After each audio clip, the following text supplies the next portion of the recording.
So now let's talk about splines in greater detail. And for that, well, let's start with the spline. So I'll go to Sketch tab and select the spline tool, and maybe I'll start with the front plane. And let's just make our first spline right here, and I'll press Escape key. So I've got the spline here now. Now in this case, as you can see, we have all of these control points here on the spline, and using these control points you can change the shape of a spline, and also using these control handles you can change the angle and the direction of the spline. So you can just basically modify your spline using these handles, and that we have already discussed in the previous lessons. Now let's see what other options we have.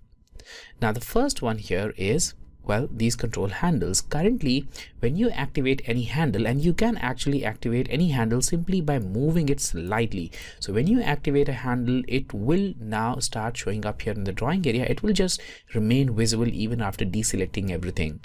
Now, if you want to hide these handles, then right click on the spline and uncheck this option, which is show spline handles. So I'm just going to uncheck this option, and now the handles will disappear. So now these handles will only show up when you select the spline, and if you deselect it, well, once again it will just disappear. Now let's see what we have next. So I'll right click here, and let's now add a control polygon. Now using control polygon, you can control the curvature of this spline even better. So here I've got this spline, and now I'm just going to click here on this control polygon, and here you can just change its shape. So though we have a fit point right here, we can still just modify the shape of a spline using all these control points on this curve here. And that's how you can just modify the shape of a spline even further. Now I'll right click here, and I'll also disable it control polygon one more time. So let's just get rid of it. Okay, now right click on this spline again, and let's add a new point here. So here I've got all of these control points, and using these points, well, we can just modify the shape of spline. But what if we want more control over the spline, and maybe let's say we want more control right here. Now we don't have any control point here, but we just want to add one here, and to do that, just right click and select add tangency control. You can also select curvature control if you want to just add a point for controlling curvature, and if you want to control both of these things together, then you can select insert spline point. Let's start with tangency control and just click right here, and there we are. We've got a point, and this is going to just let you control the tangency of the spline. Now if you don't want this thing, and instead you just want to control just the curvature, then right click, select add curvature control, and maybe click again, and now we have again a point, but this will only let you change the curvature. So if I click here and just move it around, look at this, it will only let me change the curvature and nothing else. So it will completely disable the tangency here. It will only just let you change the curvature and nothing else. Now let's just right click again here and maybe add a spline point. So I'll just go to spline point, I'll add it here, and now we have a regular spline point, which is kind of like all the other points where we have the tangency as well as the curvature controls, and you can just move it around to control both of these factors.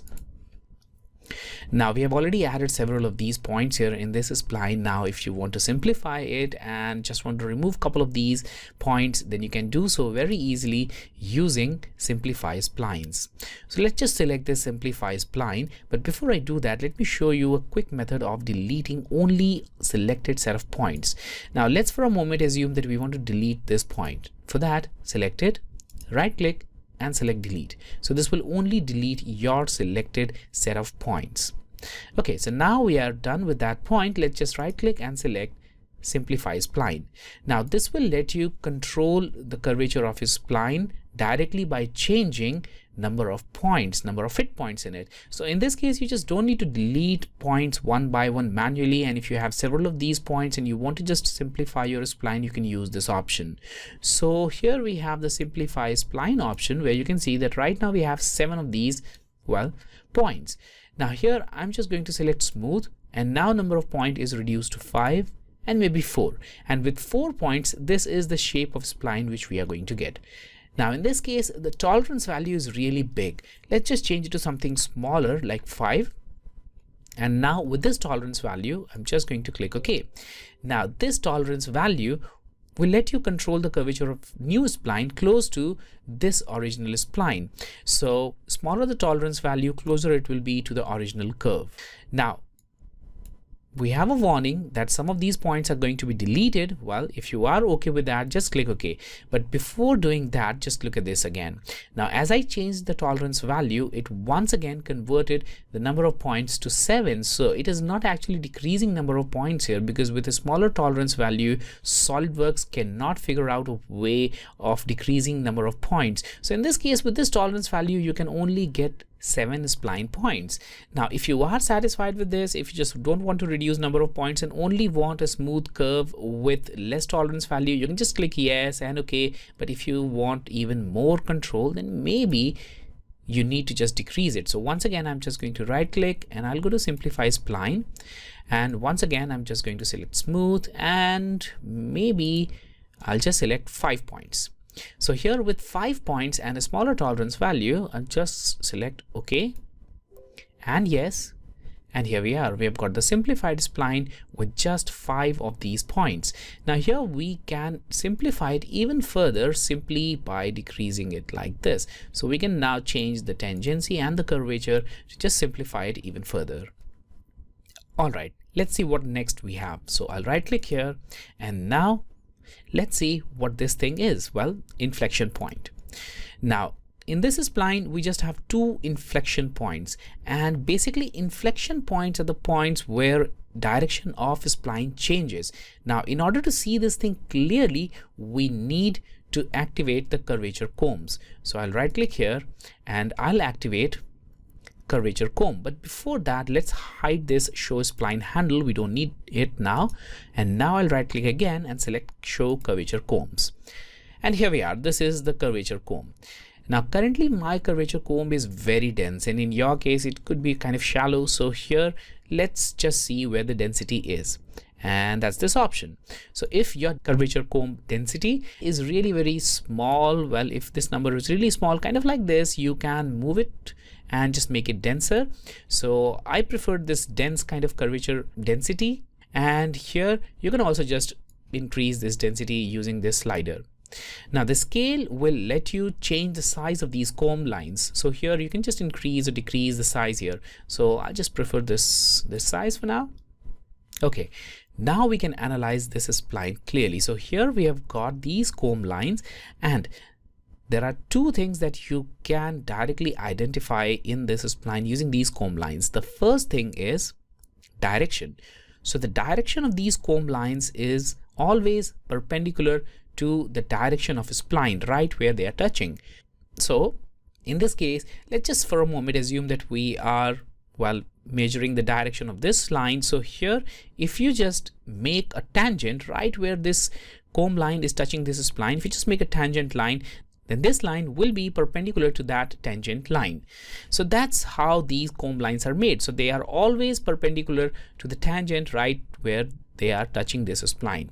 That's the first thing. Second thing is the size of these comb lines. So the longer these comb lines, smaller is the radii, and the vice versa. So as you can see, it looks like we have the largest comb lines here. You can even increase the scale here to see it even clearly, and it looks like this is the largest one, or maybe this one. So we can expect to have the smallest radii either here, somewhere here, or right at this point.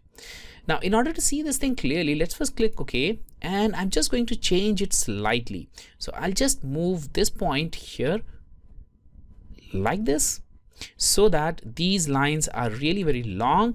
And now you can obviously see the curvature comb line. So right click, and here we have the curvature comb. Let's just maybe activate it, and we can just see it now. Now you can clearly see that these lines are really long. That means we have the very small radii right here. Now if you want to check that radii, all you've got to do is right click in the spline and select show minimum radius, and here we are. So as expected, this is the minimum radius. So comb lines, the length of comb line is inversely proportional to the radius. So longer the comb line, smaller the radii at that point. And with these comb lines, you can also see the significance of inflection points now. So this is the point where direction of these comb lines are changing. So it's in this direction now, right here it's changing, and that's where we have the inflection points. So that's what this is. Now let's just right click here again and deactivate all of these options which we don't need. So we don't need inflection point, we don't need minimum radii, and we also don't need the curvature comb. All right, now I'll right click here again and I'll select convert to style spline and just click yes. And here we are. Now this is the second kind of spline which you can also make using these options here. So you can just go to sketch, and from here you can select style spline, and this will let you make this polygon as well, this polygon with the control vertices, and using this you can once again modify the shape of your spline and you can just control it in a better way. And you can even constrain these polygon lines. So maybe you can just make it horizontal here. If you want to, we can just make it vertical and so on. Now once again I'll right click here and I'll select convert to a spline and yes, and here we are. Now this is the normal regular spline. Now if you want to convert this thing into a generic spline which simply contains the curvature and it has no information related to these handles and the polygons, then you can select that option right here. So I'll select the generic spline, and now we have a very simple spline with no options to control the curvature or the tangency. You can still change its shape using this polygon. So using this polygon you can just change its shape, but apart from that there is no other option controlling the shape of this spline. Now if you are wondering why we have such a wide variety of options in a spline tool, well that's because you can use this tool to create very different kind of sketches, organic sketches especially, which are not possible with simple tools like circle, arcs, or ellipses, or even conic sections. One of the best examples where you can use a spline is for tracing the geometries. So if you have something hand drawn and you have imported it in your drawing and just want to trace right over its sketch boundaries, then you can use a spline tool, and you can very tightly control the shape of your spline using all of these options that we discussed just now.